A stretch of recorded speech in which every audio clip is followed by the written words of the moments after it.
मित्रों, इससे पहले जो वीडियो था उसमें हम लोग देख रहे थे कि झारखंड के बारे में मौर्य साम्राज्य के समय में क्या क्या उल्लेख किया गया है, विशेषकर कौटिल्य के अर्थशास्त्र में।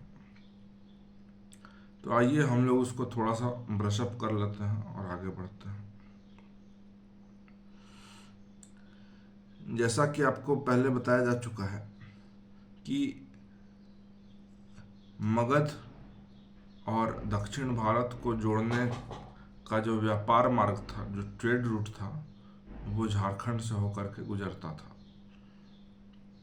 तो अर्थशास्त्र में झारखंड को बहुत इम्पोर्टेंस दिया गया है और कौटिल्य ने जो टर्म यूज़ किया है अर्थशास्त्र में झारखंड के लिए, उसको कुक्रा देश कहा जाता है और आट्विकों की नियुक्ति होती थी, जैसा कि पहले वीडियो में आपको पहले ही बताया जा चुका है। और क्या है कि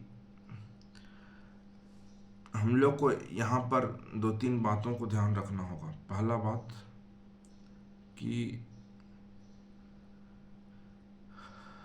अर्थशास्त्र जो है, ऐसा माना जाता है कि मतलब विद्वानों के द्वारा ये माना जाता है कि अर्थशास्त्र के जो रचयिता थे वो कोई एक व्यक्ति नहीं थे। कौटिल्य, चाणक्य और विष्णुगुप्त, ये तीन प्रमुख नाम सामने आते हैं, लेकिन ये अभी तक मतलब पूरी तरह से स्टैब्लिश नहीं हुआ है कि कौटिल्य, चाणक्य और विष्णुगुप्त ये तीन एक ही आदमी के अलग अलग नाम थे। बहुत लोगों में इसमें ओपिनियन का डिफरेंस भी है, तो हम लोग को इस बात का ध्यान रखना है। और दो तीन चीज़ें इम्पोर्टेंट हो जाती हैं झारखंड के कॉन्टेक्स्ट में। पहला ये कि ताम्रलिप्ति, जो कि बंगाल का एक प्रमुख बंदरगाह था जिससे भारत का अंतर्राष्ट्रीय व्यापार होता था प्राचीन समय में, वो झारखंड से जुड़ा हुआ था। और झारखंड से भारत का जो उत्तरी भाग है, जैसे वाराणसी हो गया, पाटलिपुत्रा हो गया या गया हो गया, ये सब भी जुड़े हुए थे। तो झारखंड का जो व्यापार में योगदान था प्राचीन समय में, वो भी महत्वपूर्ण था। इसके बारे में आपको डिटेल्ड वीडियो में इससे पहले वाले वीडियो में बताया जा चुका है। और अब हम देखेंगे कि झारखंड में जो मौर्योत्तर काल है, मतलब मौर्य साम्राज्य के बाद जो झारखंड में क्या क्या डेवलपमेंट हुआ, वो इम्पोर्टेंट है कि नहीं। तो चाईबासा इलाके में क्या है कि, और रांची के इर्द गिर्द भी क्या है कि कुषाण राजा जो थे, जो कुषाण एम्परर थे कनिष्क, उनके सिक्के पाए गए। और समुद्रगुप्त, जो कि गुप्त डायनेस्टी के एक इम्पोर्टेंट रूलर थे, और उन्होंने इस क्षेत्र पर भी विजय पाने का प्रयास किया था। सबसे पहली बात यह है कि उन्होंने इस क्षेत्र के लिए, मतलब झारखंड के लिए, एक स्पेसिफिक टर्म को यूज़ किया था जिसको कि मुरुंड देश कहा जाता है। और मुरुंड देश जो था वो इन पर्टिकुलर छोटा नागपुर के लिए था। और ये मुरुंड देश जो टर्मिनोलॉजी है, ये आई है प्रयाग प्रशस्ति से, जिसको कि इलाहाबाद पेयर इंस्क्रिप्शन भी कहा जाता है, जो कि समुद्रगुप्त के जो राजकवि थे, राज दरबारी थे, हरिसेन के द्वारा लिखा गया था। और एक चाइनीज ट्रेवलर थे जिनका कि नाम बहुत फेमस है, ह्वेन सांग। तो ह्वेन सांग जो थे वो क्या है कि वो बोलते हैं कि समुद्रगुप्त के बाद बंगाल के जो शासक थे शशांक गौड़, वो पूरे झारखंड पे अपना आधिपत्य जमा लिए और उन्होंने हिंदुइज्म को पुनर्स्थापित करने की और पुनर्जीवित करने का प्रयत्न किया। तो हिंदू रिलीजन और बौद्ध रिलीजन के बीच में टसल चलता रहा, मतलब झारखंड में रिवाइवल के लिए। और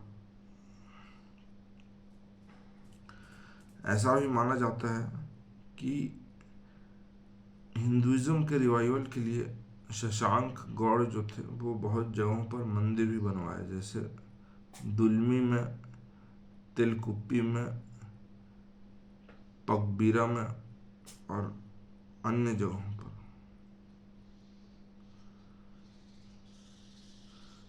इसके अलावा मतलब शशांक गौड़ के अलावा और समुद्रगुप्त के अलावा प्राचीन काल में और पूर्व मध्य काल में बाकी राजवंश भी झारखंड पर हमला किए, जैसे गुर्जर प्रतिहार लोग, राष्ट्रकूट लोग भी हमला किए। और काला रूलर्स जो बंगाल के थे उनका तो खैर था ही था यहाँ पर वर्चस्व। और सबसे पहली बात यह है कि वर्चस्व तो था, लेकिन हम लोग को ये देखना है कि किस प्रकार पॉलिटिकल स्ट्रक्चर में चेंजेस हुए और कैसे आगे बढ़ा। तो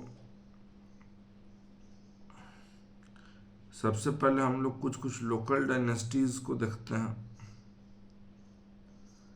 जैसे आपको बताया जा चुका है कि सुतिया पाहन जो थे वो एक राज्य की स्थापना की जिसको कि सुतिया नागखंड कहा जाता है।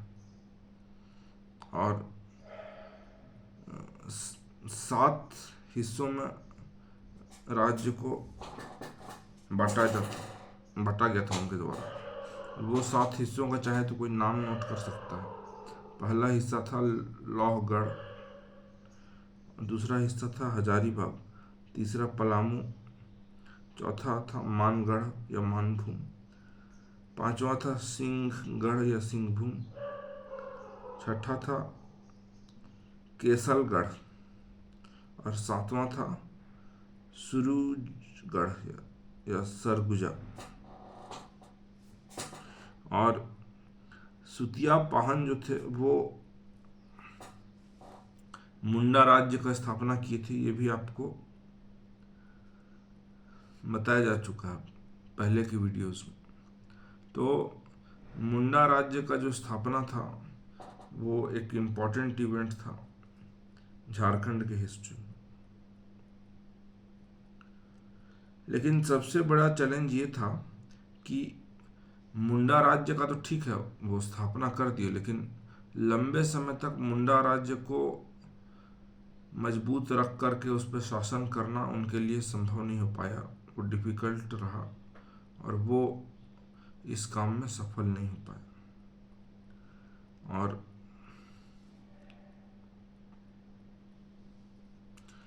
एक प्रमुख राजवंश था झारखंड में जिसको कि नागवंश कहा जाता था, जो कि फनी मुकुट राय के द्वारा एस्टेब्लिश किया गया था। और वो क्या किए थे फनी मुकुट राय, जैसे रामगढ़ हो गया, गोला हो गया, पलनी हो गया, तमाड़ हो गया, इसको मतलब इन सब के आसपास के इलाकों पर कब्जा करके वो एक नागवंश शुरू किए थे। और इस राज्य की जो राजधानी थी, नागवंश की जो राजधानी थी, वो था खुखराम।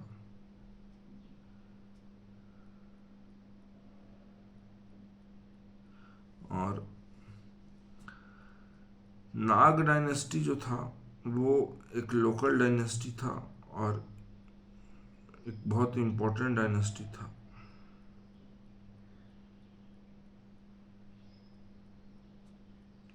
उसके बाद रक्सेल डायनेस्टी आता है, जो कि एक राजपूत डायनेस्टी था, जो कि रोहतासगढ़ में उसका सत्ता का केंद्र था।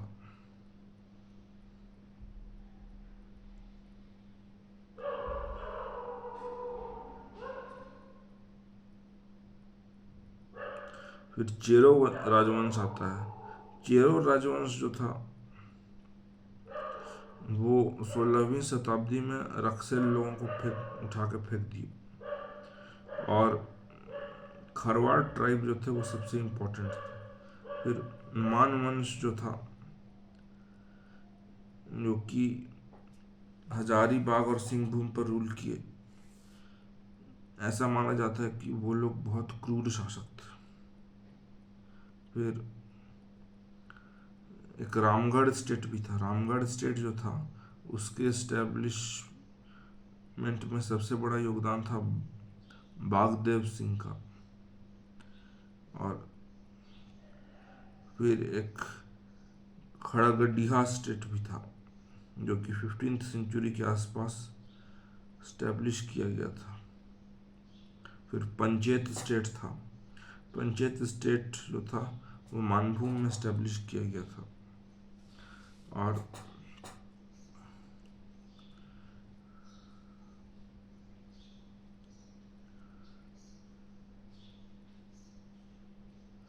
और फिर एक सिंह डायनेस्टी भी था, जो कि मतलब सिंहभूम में स्टैब्लिश किया गया था। फिर एक ढाल वंश था, जो कि ढालभूम में स्टैब्लिश किया हुआ था। और झारखंड की जो मिडिवल हिस्ट्री है वो भी इंटरेस्टिंग हो जाती है, क्योंकि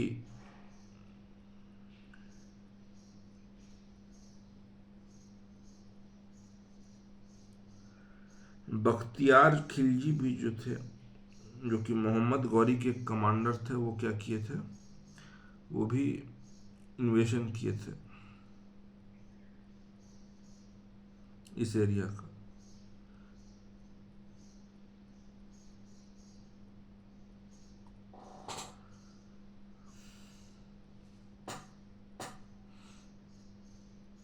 और 1340 के लगभग तुगलक डायनेस्टी के इन्वेडर जो थे मोहम्मद बिन तुगलक, वो भी हजारीबाग के इलाके पर अटैक किए थे।